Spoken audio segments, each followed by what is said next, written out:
My name is Damon Williams, part of the Let Us Breathe Collective. We are here right now, currently standing in Freedom Square. This is day 4 of our occupation.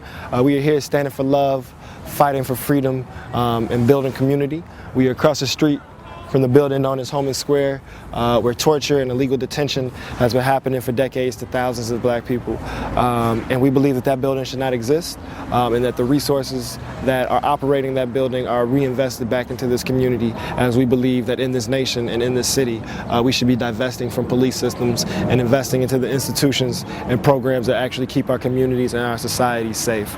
So we are here also in opposition to Blue Lives Matter legislation that is passing all over the country, and specifically is going through City Hall here in Chicago through the leadership of Alderman Ed Burke, which would protect police under hate crime legislation, which one would drastically dilute and destroy the protections that hate crime legislations were designed to have for marginalized people. It will also be an attack on the First Amendment, as it can potentially make certain protest actions illegal.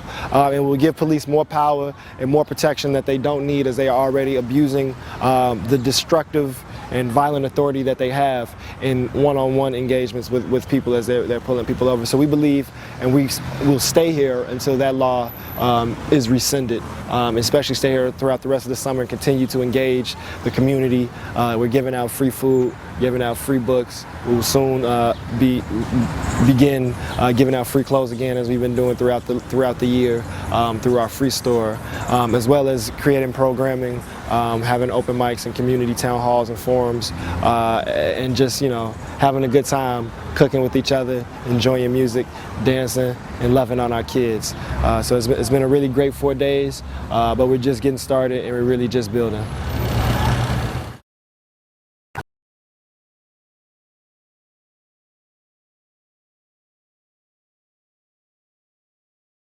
Prosecutors attempt to keep Homan Square detention facility out of gang trial. Chicago PD's shady Homan Square facility yet again exemplifies its moniker as a black site. The detention compound, unveiled last year by the Guardian newspaper, is now involved in a gang trial. Interestingly, federal prosecutors are attempting to block a former police commander from being questioned regarding his role at Homan Square. After the Guardian's first articles, Chicago officials organized an elaborate Puerto Rico campaign to protect the facility. Homan Square is occupied by Chicago PD undercover drug and vice units, as well as SWAT teams. A ballistic slab and, officials were careful to point out, a public lost and found are also present at Homan Square. Besides this, however, the plain brick building's purpose was largely unclear to those living nearby. Homan Square was also used as a short-term detention and interrogation facility. Dozens of interviews with former detainees were conducted by The Guardian, The Fifth Column, and other outlets. Not only were many of them disturbing and reminiscent of military rendition, but they were consistent. Looking back, it's difficult to tell whether the interrogations disturbed citizens more than Chicago's lack of comment. One of the first interviewees was activist Brian Jacob Church. Church reported being taken to the facility after a protest action, and questioned without a lawyer. Officers then allegedly placed him in a large floor-to-ceiling metal cage for hours. 2 other anonymous detainees also described the cage, and being chained to a bench.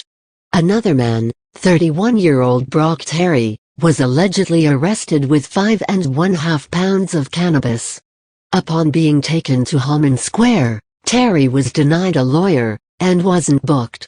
No public notice was provided regarding Terry's arrest, as with thousands of others.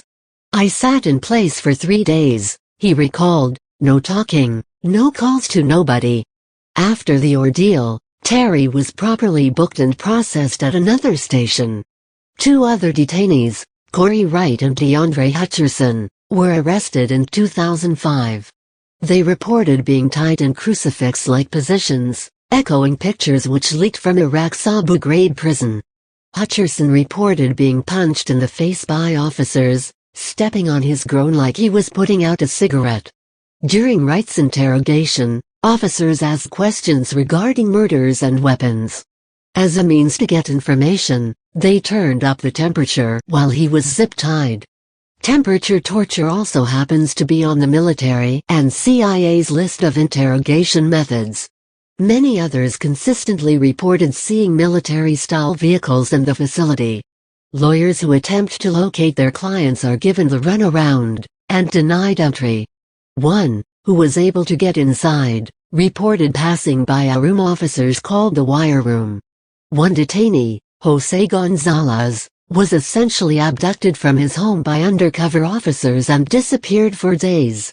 Officers eventually released him with no charges and forced him to walk home across Chicago. At least one Homan Square death is recorded: John Hubbard, dead of a heroin overdose inside the compound. Hubbard was taken to Homan by undercover officers who posed as heroin dealers. It's unknown what he was asked, or how he received the heroin that killed him while in custody. This has led to suspicions that officers injected Hubbard, possibly to make him more compliant for questioning. Similar accounts of officers threatening detainees with heroin injections were also reported.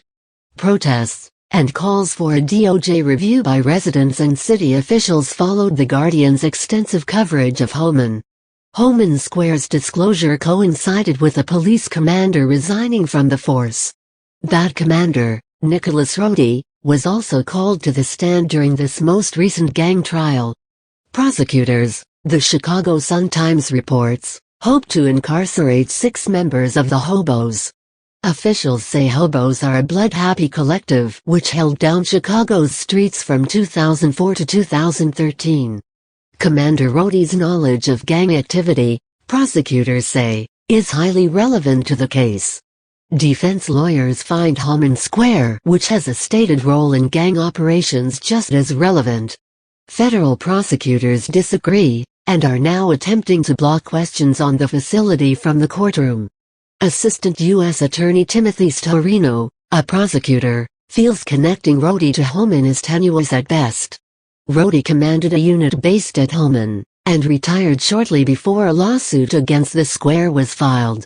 Interestingly, defense attorneys want to reference one specific Guardian article. The exchange, however, ignores the numerous other Guardian reports on the facility. Pieces which detailed, more specifically, accounts of torture and quiet brutality at Homan. Arguably, the tactics of Homan Square officers, who may or may not be involved in the Hobo case, are relevant. Very quickly, the case is building into yet another blast aimed to blow Homan's skeletons out the closet. Even if the facility isn't referenced in this case, there's no disappearing what people already know.